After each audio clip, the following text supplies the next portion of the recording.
C'était des spectacles qui étaient dans l'énergie du temps, des spectacles un peu foutraques, qui ne voulaient pas dire grand-chose, mais ils voulaient dire par leur inventivité, par leur énergie.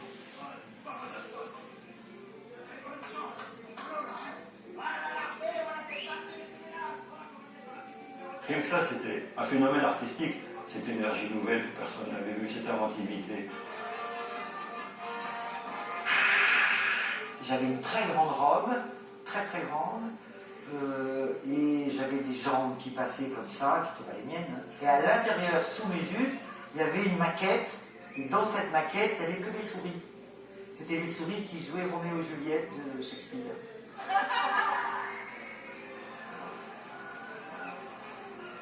Et il y avait le diable blanc qui a traversé sur un fil de la montagne en bas.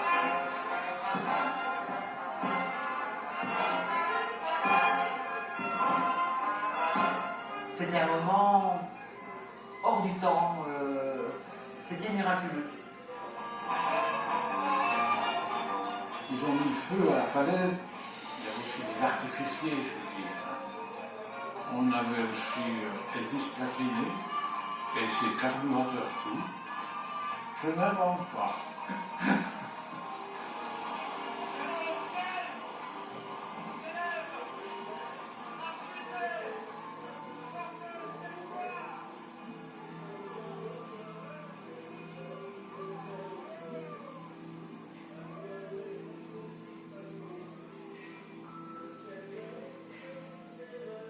Toutes ces photos sont faites par amour.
Toutes ces photos sont faites par amour.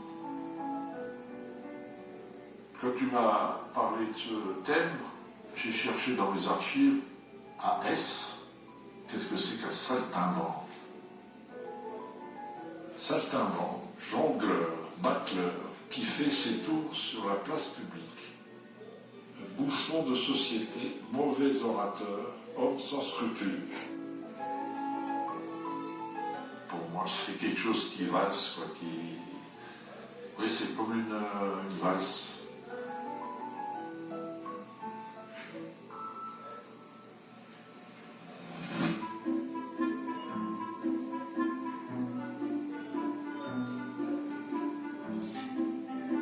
Dans les rues de Besançon, une photo qui en appelle d'autres.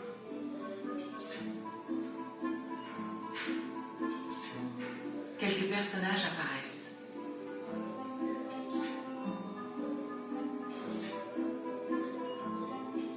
Une bande d'artistes. Pionniers des arts de la rue, Ils auront tous un destin un peu hors norme. Voici leur histoire.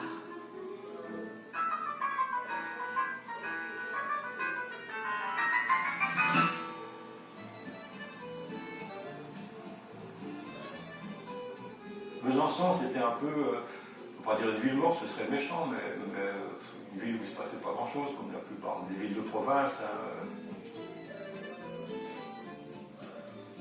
C'est pour ça que nous, on a créé ces compagnies. On s'est retrouvés entre des gens utopistes, on va dire. On était des grands utopistes, quoi. Voilà, quoi. Ce métier, ou le métier d'art, commence par les rêves qu'on en a. Et ensuite, on a eu un bol incroyable, on les a réalisés.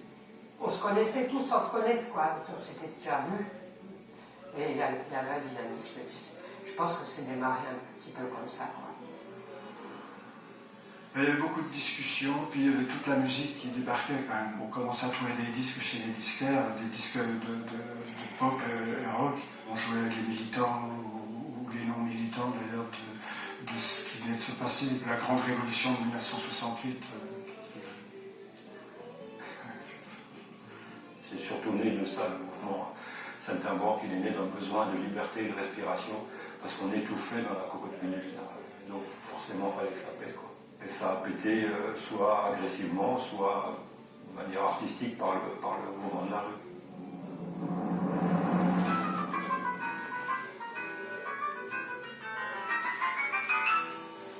À droite, c'est Daniel Bouvray. À gauche, son époux, Jean-René. Ils viennent tout juste de créer le théâtre des Manches à balai. C'était des marionnettes. On peut faire des marionnettes de rue. Notre première salle de spectacle, elle était dans un lieu qu'on appelait l'atelier du marché, qui était au rez-de-chaussée du conservatoire de musique, de l'ancien conservatoire, place du marché. C'est un coup d'envoi. Une aventure un peu foutraque, inventive et surtout collective démarre. Le premier spectacle, c'était Ubu Cocu, d'Alfred Jarry. Bon, alors je me suis dit, moi, je vais faire le père Ubu. Et lui, il a dit, bon, moi, je fais la mère Ubu. Et lui, c'était Hubert Thieffen, Hubert Félix Thieffen. Ben, c'était original parce que faire des marionnettes, ça n'était jamais venu à l'idée, quoi. C'était au chapeau, hein, donc on était payé au chapeau et on ne gagnait pas beaucoup.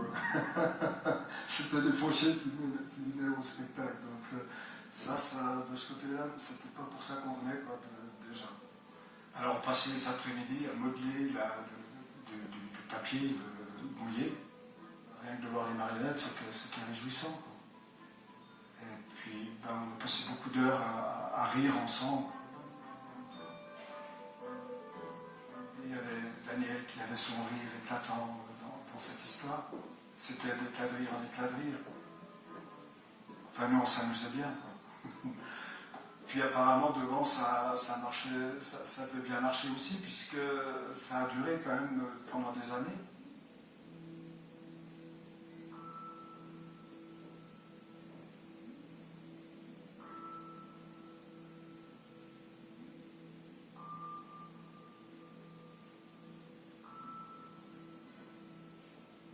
On a eu quand même du public, on a pu développer notre activité. Il y a eu quand même des gens qui nous suivaient et qui trouvaient ça bien.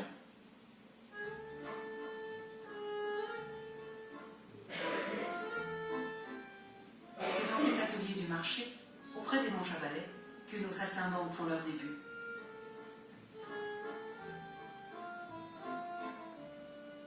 Nous, on arrive, on est jeune, on a envie de croquer la vie. On échoue à l'atelier du marché. Bouvray était le garant, le gardien, avec Daniel évidemment. Moi j'ai monté un spectacle avec les Manches à balai, deux spectacles qui étaient Ubu Cocu et Le son de nuit d'été.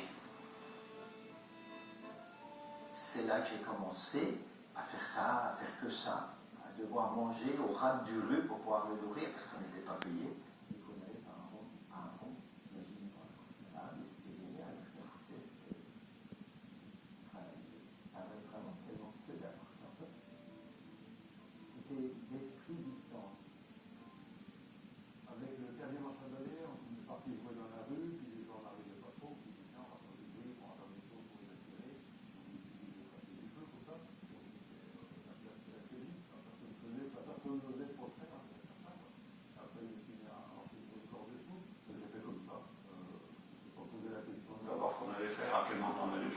ça nous forçait à travailler toute la journée et à trouver des idées. Donc c'était, moi j'étais dans mon élément quand même. Dans ces formes nouvelles de théâtre, il y avait tout d'un coup comme un monde nouveau qui s'ouvrait. Donc tout ceci s'est fait dans le même moment.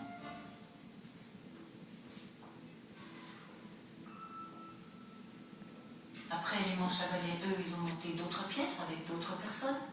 Les Pagnot ont fait leur vie et surtout avec leurs chevaux. C'est à l'automne 73 où j'ai décidé de ne faire que de la chanson 24 heures sur 24. Quoi. J'étais prêt pour partir sur Paris avec mon sac à dos et ma guitare. Voilà.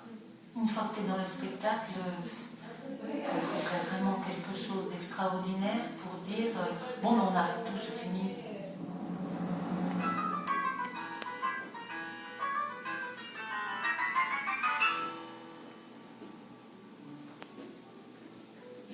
On faisait du théâtre de rue, essentiellement avec en porteur la famille, la mère et le père. Les enfants, ils ont pris des places de plus en plus grandes au fur et à mesure qu'ils voulaient.